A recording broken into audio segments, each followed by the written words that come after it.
What is up, you guys? Welcome back. To start this video, we have some trades to go over that have transpired the past few days. My Detroit Tigers have made a move this offseason. They added to the rotation by signing Alex Cobb, the righty from Cleveland, according to Ken Rosenthal and John Heyman. Rosenthal tweeted out, free agent right-hander Alex Cobb in agreement with Tigers on one-year contract, sources tell The Athletic.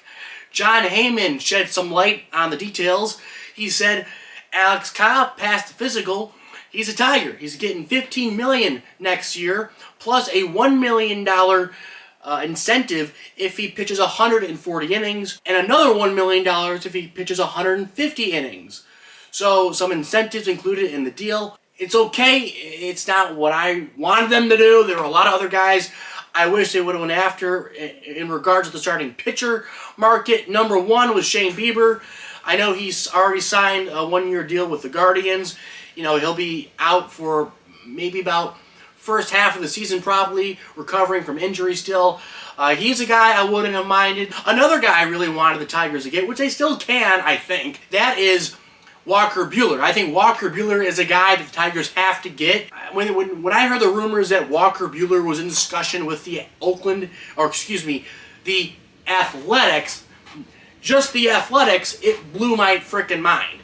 So to me, if he's having discussions with the Athletics that have no home whatsoever, why aren't the Tigers in on Walker Buehler? They should be.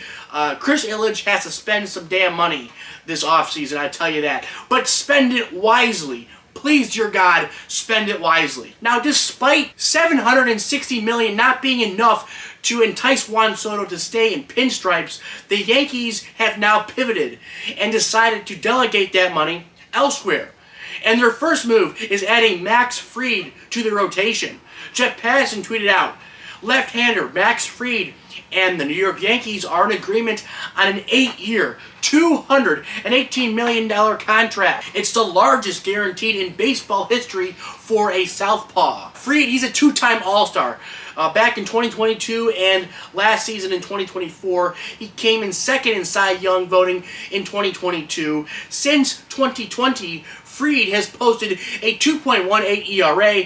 That is the lowest amount among qualified pitchers who have thrown at least 500 innings during that span. Last year, he was fifth in ERA in the senior circuit, posting a 3.25 ERA in just under 175 innings pitched. I do think it's a great pivot for the Yankees here. Yes, it's another lefty that will be a part of the Yankees rotation if you're including Nestor Cortez in that formula. Max Fried, he reminds me of former Detroit Tiger and former Boston Red Sox Doug Fister, from the left side, of course. Now, Fried and Fister have similar builds, kind of tall, lanky guys. They have similar philosophies when it comes to pitching. That is pitching to weak contact. Not a big strikeout guy is Fried. So wasn't, Doug Fister back in the day. Both finesse guys. So honestly, I think this is exactly what New York needed. It's going to be real tough for an opposing lineup to go out game one of a series, ready for 98, ready for 101 with Garrett Cole, with lights out stuff, great breaking balls and what have you. And then, they're going to go to Max Fried. Yeah, he throws 95, but, he's not a strikeout guy. He's a ground ball pitcher. He can bring the heat, but that's not his forte. It's going to be real tough to go up against Garrett Cole, ready for the heat, and then they're going to have to dial it back, or at least Max Fried will make them dial it back, or dial it back on them, and, get some weak contact. So I think it's a great yin and yang for the number 1 and number 2 spot in the Yanks rotation. Now, topic number 3, free agent pitcher Nathan Eovaldi and the Texas Rangers are in agreement on a contract, according to sources per Robert Murray. Jeff Passan confirmed the news as well. Eovaldi and the Rangers are in agreement on a 3-year, $75 million contract. Again, Eovaldi had a very solid 2024 season, which included a 3.80 ERA, a 110 whip across 29 starts, in 170 2/3 innings pitched. However, he truly shines under the brightest lights. He has a postseason record of 9-3, a postseason ERA of 3.05, a whip of 1.42 while striking out 82 men and allowing just 18 free passes in October. His postseason performance, when you look at it, is essentially equivalent to Madison Bumgarner, what he did in October back in the early 2000s for the San Francisco Giants. Next topic, the Blue Jays. They're finalizing a trade to acquire Gold Glover Andres Jimenez from the Cleveland Guardians. Rosenthal confirms it. The Blue Jays are acquiring Andres Jimenez from the Guardians, and the Blue Jays themselves said, official, we've acquired second baseman Andres Jimenez and right-handed pitcher Nick Sandelin from the Guardians in exchange for infielder Spencer Horwitz and minor league outfielder Nick Mitchell. Now, next topic, this is a rumor. John Paul Morosi, he tweets out that the Tigers are showing interest in first baseman Paul Goldschmidt, sources say. Goldschmidt, he's 37. He's 2 years removed from winning the NL MVP. He hit 22 bombs last year with a .716 OPS while playing 154 games for the Redbirds down in St. Louis. Now, if this news came out, and it was 2017, 2018, I'd be all about it. However, today, when the PA announcer, reads Paul Goldschmidt, first baseman for, the St. Louis Cardinals up to bat next, it doesn't strike the same amount of fear in opposing pitchers like it used to.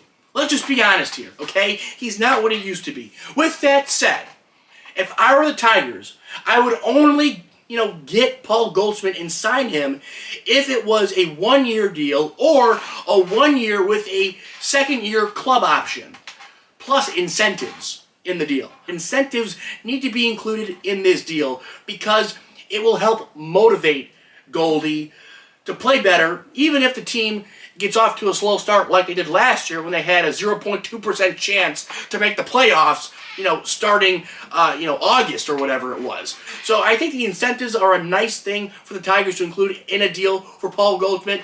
I also think this move, if they do make it, will put a bit of pressure on Spencer Torkelson and letting him know that, although you went to the minor leagues and you came back up mid-season, end of the year, to help the Tigers go to that playoff push, first base is not a given for him that he will be the Tigers' opening day first baseman next year. The Astros are open to trading Kyle Tucker and Framber Valdez. Here's a video of Astros GM Dana Brown discussing the team's willingness to trade both Tucker and Valdez if the right trade comes across his desk.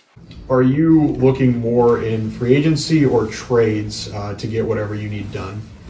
Yeah, a combination of all of the above. I had mentioned in the past that we won't take anything off the table in terms of improving this club, and if we get the opportunity to trade. If we feel like this is a good fit, we'll make that trade. Whatever the opportunity is, we'll definitely do it if it means improving the club.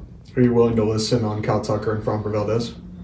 Yeah, I think everybody, you would listen on all the players. I don't think that, you would, turn a deaf ear to any of these guys. I think the big thing is if you have an opportunity to make the club better, that you would at least listen to other clubs.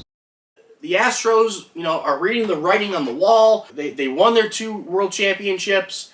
They're on the downside of things. Bregman's going to leave. Verlander's a free agent now. Times are changing in Houston. So I think they want to be proactive instead of reactive. They obviously don't think they're going to re-sign Kyle Tucker, who's going to be a free agent next year. Might as well move him now while he's healthy. You can get something for him. That always makes sense. Valdez, I think it's a nice throw-in, right? I like Valdez. I really do. Package deal, I'd be all for if I were a team. MLB on Fox reports that Nolan Arenado will be willing to accept a trade to the following teams: the Dodgers, the Padres, the Angels, the Phillies, the Mets, and the Red Sox. Now, you take a look here. Some of these teams have a lot in common. That being, half of them are located in California specifically. Arenado is from Newport Beach. Dodgers, if you asked me a month ago, yeah, I'd see it. Now, I don't know. I think they're kind of tied up. Another team, the Padres, I could see that. Padres are probably the most realistic team on this list, in my opinion. The Angels, no. Unless he just wants no pressure. If he doesn't want to win a World Series, go to Anaheim. Guaranteed you won't win there. Phillies, don't see it. Mets, don't see it. Red Sox, possibly. But if I were the Red Sox, why in the hell would you want another Colorado Rocky slugger? You already saw what happened with Trevor Story, and to be honest, Nolan Arenado ain't much better. Sorry, ain't much better. And finally, we have a trade to report. Jeff Passan, he tweets out, breaking: the Boston Red Sox are finalizing a trade to acquire left-hander Garrett Crochet from the Chicago White Sox.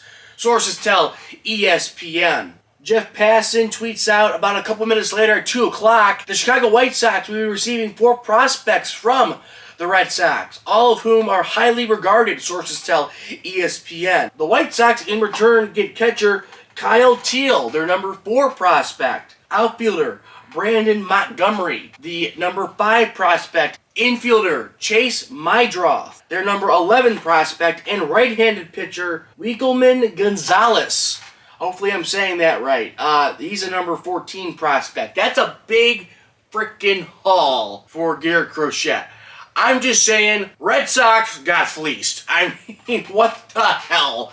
They got fleeced. Gee, it ain't getting Chris Sale out of this thing. You know what I mean? This ain't no Chris Sale trade. Every guy who they got back was basically in their top 10. Props to the White Sox GM, but my God, if you're a Red Sox fan, I'd be a little pissed. That's all I got. Please like, please comment, subscribe. Leave your thoughts down below. I'd appreciate it. And as always, I'm going to catch you guys later.